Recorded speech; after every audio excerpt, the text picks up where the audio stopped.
اور سب سے اعلیٰ درجہ احسان کا ہے، اور ہم خواص اور علماء مقام احسان پر اپنا نمایاں رول پیش کرنا چاہیے، احسان کے مقام پہ ہمیں فائز ہونا چاہیے۔ احسان تفضل ہے، احسان یہ اللہ کا فضل ہے، یہ تفضل ہے، اور یہ عدل انصاف ہے۔ جو حقوق ہم پہ ہیں ان کی ادائیگی کا نام انصاف ہے، اور ان سے بڑھ کر اور ہر خیر کو، ہر مستحسن امر کو اپنانا یہ گویا کہ احسان ہے، اور اللہ تعالیٰ احسان کرنے والوں کو کبھی جو ضائع نہیں کرتے ہیں ان کا بدلہ۔ اور یہاں پر اللہ تعالیٰ نے تمام گناہوں کا جو احاطہ 3 کلمات میں کر دیا۔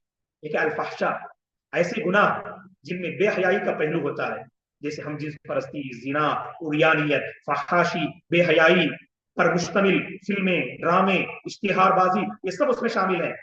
بے حیائی کے پہلو جن جن میں پائے جائیں وہ الفحشا ہے۔ المنکر، اللہ نے جن چیزوں سے منع کیا اسے المنکر کہیں گے آپ، جس پر ضمیر میں کھٹک اور پیدا ہو۔ البغی، ظلم کو کہتے ہیں۔ تو گویا کہ یہ وہ عظیم آیت ہے، اللہ تعالیٰ نے ہر خیر کو جمع کر دیا اور ہر شر کو اس میں واضح کر دیا، اور ہر شر سے آگاہ کر دیا۔ خیر و شر کو واضح کرنے والی آیت ہے۔ مسلمانوں کی زندگی کے لیے گویا کہ یہ آیت ایک ہدایت نامہ ہے۔ اور اس میں اللہ تبارک و تعالیٰ نے عدل کے جو تقاضے ذکر کیے تو ان میں سے ایک تقاضا یہ ہے کہ وعدوں کو پورا کرنا چاہیے، عہد و پیمان کو مکمل کرنا چاہیے، وعدوں کو نہیں توڑنا چاہیے۔ تو اس سلسلے میں اللہ تعالیٰ نے ایک کم عقل خاتون کی مثال ذکر فرمائی، جو خوب محنت سے کیا کرتی تھی، دھاگے بنتی تھی اور پھر اسے ٹکڑے ٹکڑے کر دیتی تھی۔ تو ایسا نہیں ہونا چاہیے کہ آپ محنت سے اللہ کے پاس گڑگڑا کر آپ عہد و پیمان کریں اور پھر نعوذ باللہ اس عہد و پیمان کو توڑ دیں۔ اللہ تعالیٰ نے کہا کہ یہ چیز مناسب نہیں ہے، جس کو اللہ تعالیٰ نے جو ہے تقریباً آیت نمبر 90 پر 4، 90 پر 5 اور 90 پر 6 میں اللہ تعالیٰ نے جو ہے ذکر فرمائی ہے۔ اور یہاں پر ایک واقعے کو اللہ نے نقل کیا، وَلَقَدْ نَعْلَمُ أَنَّهُمْ يَقُولُونَ إِنَّمَا يُعَلِّمُهُ بَشَرٌ، ہمیں معلوم ہے کہ وہ کہتے ہیں کہ اسے تو ایک آدمی سکھاتا ہے، جس شخص کی طرف اس کی غلط نسبت کرتے ہیں۔ تو اہل علم نے کہا اس کا نام جبر تھا، جو فاقہ بن مغیرہ کا غلام تھا، جس نے اسلام قبول کیا، اور مشرکین نے دعویٰ کیا کہ اللہ کے نبی اس سے پڑھ کر آتے ہیں اور اس سے آیتیں سیکھ کر آتے ہیں اور ہمیں جو تعلیم دیتے ہیں۔ تو اسے جب آقا نے مار کر پیٹ کر پوچھا کیا تم محمد کو تعلیم دیتے ہو، تو اس نے کہا کہ میرے پاس تو کچھ علم نہیں ہے، میں تو محمد سے تعلیم حاصل کرتا ہوں۔ تو اس لیے اللہ کے نبی نے فرمایا وہ تو ایک عجمی ہے، اور اللہ کے نبی کو اللہ نے جو ہے فصیح زبان سے جو ہے مالا مال فرمایا، جیسا کہ اللہ تعالیٰ نے اس صورت میں جو ہے اس کو واضح کیا ہے۔ اور اس میں اللہ تعالیٰ نے ایک اور جو ہے یعنی واقعی کی طرف اشارہ کیا، وَضَرَبَ اللَّهُ مَثَلًا قَرْيَةً، اللہ تعالیٰ نے جس کو خوشحال رکھا، ہر طرف سے نعمتیں مل رہی تھی، اہل مکہ مراد ہے۔ جب انہوں نے سرکشی کی، ناشکری کی اور اللہ کے نبی کو ستایا، تو اللہ کے نبی نے ان کے حق میں بد دعا فرمائی۔ فرمایا، صحیح مسلم کی حدیث ہے، اے اللہ جیسے تو نے یوسف کی قوم پر قحط نازل فرمائی ویسے تو قحط نازل فرما۔ تو ایک معمولی چیز کے لیے بھی یہ اہل مکہ ترس گئے، اللہ کے نبی کے پاس آئے، درخواست کی آپ اللہ سے دعا کیجئے گا۔ اللہ کے نبی بڑے مہربان تھے، اللہ سے دعا کیا آپ نے، اللہ نے اس مصیبت کو ٹال دیا۔ جب نعمت ملتی ہے تو اس کی ناقدری نہیں کرنی چاہیے۔ اور پھر ہفتے کے دن کے سلسلے میں ذکر کیا کہ ان لوگوں کی زبردستی تھی کہ جیسا کہ بعض تورات کے نسخوں میں ملتا ہے، اللہ نے جو کائنات کو 6 دنوں میں پیدا کیا، شروعات اتوار میں ہوئی اور اختتام جمعہ پہ ہوا، اور اس لیے جمعہ کے دن شکر گزاری کے تقاضے کے طور پر اس دن اللہ کی عبادت کرنی چاہیے۔ لیکن ان جو ہے عیسائیوں نے ان یہودیوں نے اپنے طور پر ہفتے کا دن مقرر کر لیا اور کہا کہ جو ہے ہفتے کا دن ہمیں چاہیے، ہم عبادت کے لیے خاص کرتے ہیں، اور اس میں بھی انہوں نے ٹیڑھے راستے اختیار کیے۔ حالانکہ اللہ نے منع کیا مچھلی کا شکار کرنے سے، پھر بھی انہوں نے اللہ کی جو ہے کی نافرمانی کی۔ اور اتوار کا دن چونکہ عیسائی یہودیوں سے ناراض تھے، یہودیوں سے مبغوض تھے، لہٰذا انہوں نے اپنے طور پر اتوار کا دن انتخاب کر لیا۔ اللہ نے مسلمانوں کے لیے اتوار جمعہ کے دن رکھا۔ اور آخری بات یہ ہے دوستو، اللہ تعالیٰ نے سورت کے اختتام پہ فرمایا ادعو الی سبیل ربک بالحکمہ والموعظۃ الحسنہ۔ اللہ اکبر۔ ہر عالم، داعی، خادم دین کو چاہیے کہ خدمت دین کی اصلاح میں